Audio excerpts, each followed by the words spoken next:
اور مال سے لے کر ایک مسکراہٹ بانٹنے تک. کیا ہی خوبصورت دین ہے جو ہمیں بتاتا ہے کہ تمہارے پاس جیب میں مال ہو وہ کسی کو دو تو وہ صدقہ, کسی سے اچھی بات کر لو تو وہ صدقہ, کسی مسلمان بھائی کی طرف مسکرا کے دیکھ لو تو صدقہ.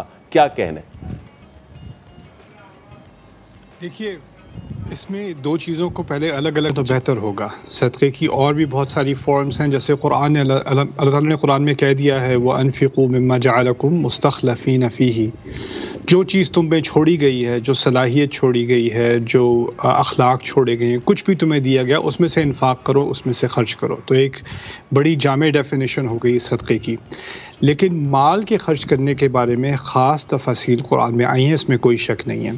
اور جس طرح ہم نماز کے بارے میں اس کی ٹیکنیکلٹیز ہوتی ہیں, اس کی کچھ خاص جو ہیں وہ کنڈیشنز ہوتی ہیں, ریکوائرمنٹس ہوتی ہیں, اور ان سب کو پورا کرنا پڑتا ہے. مغرب میں ایک خاص نمبر ہوتا ہے, 3 رکعتیں ہوتی ہیں, رکوع ہوتا ہے, سجود ہوتا ہے, یہ تمام چیزیں ہوتی ہیں. اسی طرح صدقے کے بارے میں بھی, مال دینے کے بارے میں بھی کچھ ایتھکس ہیں, کچھ رولز, قواعد ہیں جن کا ہمیں خیال رکھنا پڑتا ہے. اس کے بارے میں قرآن نے کافی تفصیل سے بات کی ہے, اور سب سے تفصیلی بات اصل میں اللہ تعالیٰ نے سورۃ البقرہ میں کی ہے. تو سورۃ البقرہ کی انتہا ہونے سے پہلے اللہ تعالیٰ نے کافی ساری آیات جمع کر انفاق کا ایک جامع موضوع ہمارے سامنے رکھا ہے. اس کے علاوہ آیت البر آیت نمبر 177 میں 177 میں سورۃ البقرہ میں ہی اللہ تعالیٰ نے مال دینے کو زکوٰۃ سے الگ کیا ہے.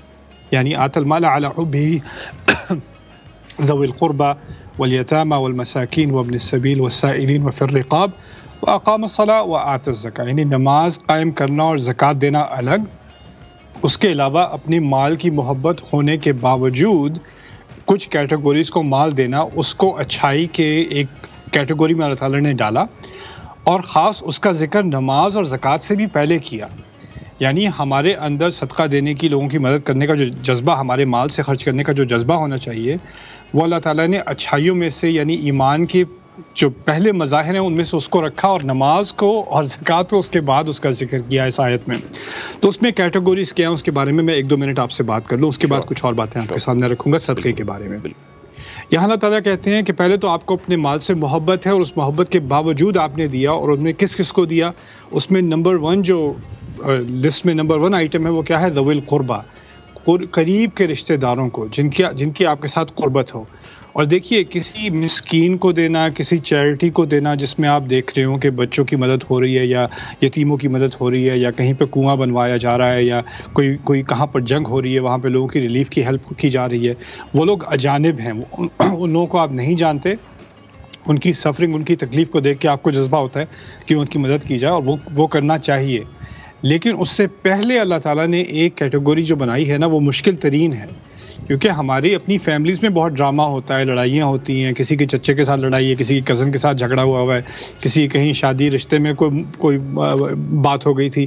اب کیونکہ جھگڑا ہو چکا ہے اور فیملی فیوڈ بن چکا ہے, تو کسی میں اگر اس فیملی میں سے کسی کو خالہ زاد بیٹی کو, یا چاچا کے چاچا کو, یا کزن کو کوئی مشکل ہو, تو ساری فیملی کہتی ہے ان کی مدد نہیں کرنا. انہوں نے یاد ہے انہوں نے پچھلے سال کیا تھا تمہارے ساتھ, یا کیا بات کی تھی, اور ہماری کس طرح بےزتی کی تھی, یا ہماری فلانا جگہ انوائٹ نہیں کیا تھا. تو ان چکروں میں پڑھ کے انسان جو پہلی کیٹیگوری ہے نا, اس سے محروم ہو جاتا ہے. اور اس کی شاید حکمت ہی یہی ہے کہ پہلے انسان اپنی فیملی میں دیکھے کس کو ضرورت ہے, اور خاموشی سے دینے سے کیا ہوتا ہے, وہ جو پچھلے جھگڑے ہوتے ہیں وہ بھی سارے غائب ہو جاتے ہیں. تو یہاں پہلے کہا ذوی القربہ, پھر کہا والیتامى, اور یتیم. اور آپ اندازہ کریں جب یہ آیت مدینے میں نازل ہوئی تھی تو کوئی یتیم اپنے اوپر لیبل نہیں لگائے ہوئے تھے کہ میں یتیم ہوں, نہ کوئی یتیم خانہ تھا جہاں جا کے آپ پتہ کریں کہ یتیم کون ہے. اشارہ اس بات کی طرف ہے کہ آپ کو پہلے ہی اندازہ ہونا چاہیے کہ کون سے بچے ہیں جن کے والدین کی ڈیتھ ہو گئی ہے. آپ کو اپنے محلے میں, اپنے نیبرہڈ میں, اپنے ارد گرد کے لوگوں کے بارے میں ان کے احوال کا کچھ اندازہ ہونا چاہیے, اپنے ہمسایوں کے بارے میں کچھ پتہ ہونا چاہیے. ہو سکتا ہے کہ وہ عزت دار لوگ ہیں, یا کوئی ایسے لوگ ہیں لا یسألون الناس الحافا, اسی میں صورت میں آئے گا آگے کہ ایسے بھی لوگ ہوتے ہیں جو لوگوں سے لپیٹ کے اپنے آپ کو لحاف کی طرح بھیک مانگ کر نہیں لیتے. وہ ان میں عزت نفس ہوتی ہے, وہ اپنی عاجزی کا کسی کے سامنے اظہار نہیں کرتے. لیکن آپ کو نوٹ کرنا چاہیے کہ ان کی شکل پہ پریشانی ہے, تعریفہم بسیماہم.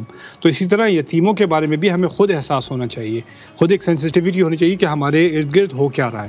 پھر اس کے بعد کہا والمساکین وابن السبیل. مسکین کا بھی لفظ اردو میں تو ہم استعمال کرتے ہی ہیں, لیکن عربی میں اس کی بڑی خوبصورت معنی اور بڑے گہرے معنی. عربی میں مسکین کا لفظ مسکا اور سکنا کے ساتھ مل کر بنا ہے، اور اس سے معنی یہ نکلتے ہیں کہ کوئی ایسا شخص جو ایک سچویشن میں، ایک صورتحال میں پھنسا ہوا ہو اور اس سے نکلنے کی اس کو صورتحال نہ مل رہی ہو. فرض کریں کوئی ٹیکسی ڈرائیور تھا، اب اس کی جو آئی سائٹ ہے اس کی وجہ سے وہ چلا رہا ہے، اب اس کی آنکھیں خراب ہو گئی ہیں، اس کو آنکھوں کی سرجری کی ضرورت ہے، اس کی روزگاری کا سارا دار و مدار اس کی نظر پر تھا، تو اب اس کی وجہ سے وہ مسکین بن چکا ہے. اس کا مطلب یہ نہیں کہ وہ پیدائشی فقیر ہے یا اس میں کوئی صلاحیت ہی نہیں تھی، لیکن ہو سکتا ہے کوئی ایسی سچویشن ہو گئی ہے، اس کے کاغذات کا مسئلہ ہو گیا ہے، یا کوئی فیملی میں ڈیتھ ہو گئی ہے، کچھ اور سچویشن ہو گئی ہے جس کی وجہ سے انسان ایک طرح سے پھنس جاتا ہے، اور ایسے پھنسے ہوئے لوگوں کو مسکین کہا جاتا ہے. تو یہ ہے والمساکین. پھر وابن السبیل کی بات کی. وابن السبیل کا لفظی ترجمہ ہوگا راستے کا بیٹا، لیکن بیٹے کا لفظ محاورے میں عربی استعمال کرتے تھے جو لوگ سفر کر رہے ہیں.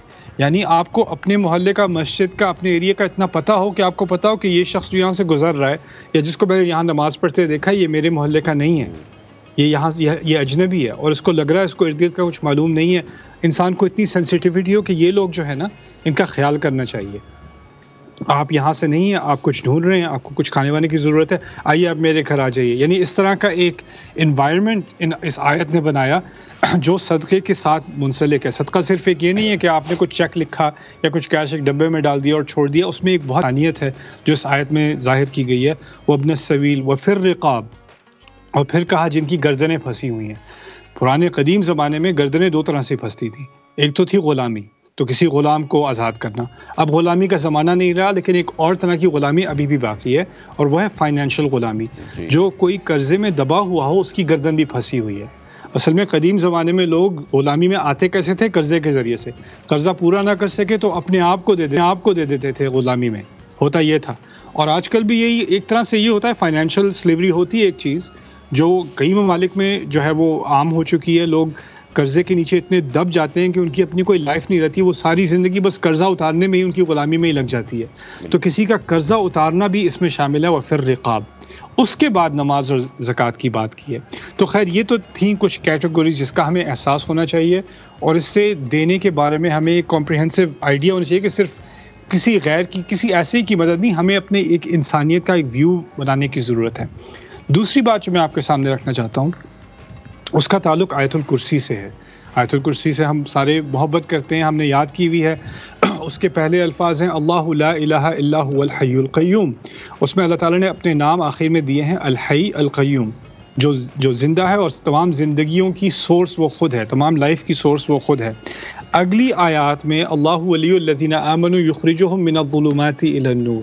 اب یہ پروگریشن آپ سمجھنا. اللہ تعالیٰ اہل ایمان کا ولی ہے، یعنی ان کا ایسا دوست ہے جو ان کی حفاظت کرتا ہے اور وہ ان کو اندھیروں میں سے نکال کر روشنی میں لاتا ہے. اب یہ ذہن میں رکھنا. ایک طرف اللہ نے اپنا نام بتایا ہمیں الحی، اگلی آیت میں بتایا ہمیں اندھیروں سے نکال کے روشنی میں لاتا ہے. جیسے پودے کو اندھیروں میں ہوتا ہے پودا اور مردار ہوتا ہے جو اس کا بیج ہوتا ہے، اس کو وہ روشنی میں لے آتا ہے. اسی طرح کی ایک تعبیر کی اللہ تعالیٰ نے ایمان والوں کے بارے میں. اس کے بعد اللہ تعالیٰ نے ابراہیم علیہ السلام کی بات کی. لگتا ہے کوئی اور ہی مضمون ہے. اس میں کہا کہ ابراہیم علیہ السلام نے نمرود کے سامنے آ کر کہا ربی الذی یحیی و یمیت، میرا رب وہ ہے جو زندگی بھی دیتا ہے موت بھی دیتا ہے. اب آپ سمجھ رہے ہوں گے ان تمام آیات میں جو کامن چیز آ رہی ہے وہ کیا ہے؟ زندگی اور موت. لیکن اس کا صدقے سے کیا تعلق ہے؟ ابھی تھوڑا سا صبر کر لیں، آپ کو سمجھ میں آئے گا. اس سے اگلی آیت میں ہے او کالذی مر علی قریۃ وہی خاویۃ علی عروشها قال انا یحیی هذه الله بعد موتها. اس آیت میں عزیر علیہ السلام کے بارے میں ہے کہ وہ ایک گاؤں کے پاس سے گزرے، وہاں تباہی آ چکی تھی، صدی گزر چکی تھی کہ وہاں پوری تباہی آ چکی ہے. تو اس کو حیرانی سے دیکھ کے اور اداسی میں دیکھ کے انہوں نے کہا اللہ اس ایسی بستی کو زندگی دوبارہ کیسے دے گا؟ تو اللہ تعالیٰ نے فَأَمَاتَهُ اللَّهُ مِئَةَ عَامٍ ثُمَّ بَعَثَهُ. تو اللہ تعالیٰ نے انہیں 100 سال تک موت دی اور پھر ان کو دوبارہ زندہ کیا. دوبارہ زندگی اور موت کی بات کی. پھر اس سے اگلی آیت میں آ رہا ہے اذ قال ابراہیم ربی ارینی کیف تحیی الموتى. پھر کہتے ہیں ابراہیم کہتے ہیں اپنے رب سے مجھے دکھائیے آپ موت کو زندہ، مردار کو زندہ کیسے کرتے ہیں. وہ سوال جو قصہ ہے پرندوں والا وہ پھر آیا. اب اس سب کے بعد اللہ تعالیٰ کیا کہہ رہے ہیں؟ ان کی مثال جو اپنا مال خرچ کرتے ہیں اللہ کی راہ میں، ان کی مثال ایک بیج کی سی ہے. انبتت 7 سنابل فی کل سنبلۃ 100 حبہ. اس میں سے سنبلات نکلے، ہر سنبلے میں سے یعنی ہر پودے میں سے 100 بیج اس کے اندر ہیں. یعنی 1 سے 700 بن گئے، واللہ یضاعف لمن یشاء، اور یہ تو 1 سے 700 کی ضرب دینا تو انسان کے لیے ممکن ہے، لیکن اللہ تعالیٰ کی ضرب کوئی اور ہی چیز ہوتی ہے، اللہ اس کے اوپر کو ضرب دیتا ہے جس کے لیے چاہے، یعنی اس کی ضرب کا ہم گمان بھی نہیں کر سکتے۔ اس کا تعلق زندگی اور موت سے کیا ہے؟ اللہ تعالیٰ ہمیں اچھی طرح سمجھا رہے ہیں، جس کو ایمان ہے کہ اللہ میں مر جاؤں گا اور مجھے دوبارہ وہ زندہ کرے گا، وہی رب ہے جو میرا مال مجھ سے گیا اس کو وہ دوبارہ زندہ کر دے گا، اور وہ میرا ہی مال ہے، میں نے کبھی خرچ کیا ہی نہیں۔